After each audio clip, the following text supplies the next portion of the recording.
দেশের বিভিন্ন জেলায় বিএনপির চেয়ারপারসন এবং সাবেক প্রধানমন্ত্রী বেগম খালেদা জিয়ার রুহের মাগফিরাত কামনা করে কোরআন খতম, দোয়া ও মিলাদ মাহফিল অনুষ্ঠিত হয়েছে।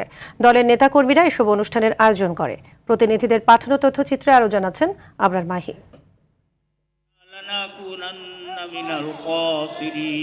সাবেক প্রধানমন্ত্রী বেগম খালেদা জিয়ার রুহের মাগফিরাত কামনায় ময়মনসিংহে কোরআন খতম, দোয়া ও মিলাদ মাহফিল অনুষ্ঠিত হয়েছে।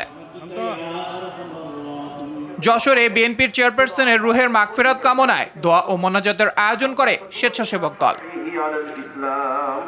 সাবেক প্রধানমন্ত্রী বেগম খালেদা জিয়ার আত্মার মাগফিরাত কামনায় ময়মনসিংহের ভালুকায় উপজেলা ও পৌর শ্রমিক দলের উদ্যোগে কোরআন খতম, মিলাদ ও দোয়া মাহফিল অনুষ্ঠিত হয়। নড়াইলে বিএনপির চেয়ারপারসন খালেদা জিয়ার মৃত্যুতে গভীর শোক প্রকাশ করে আলোচনা সভা ও দোয়া মাহফিল অনুষ্ঠিত হয়েছে।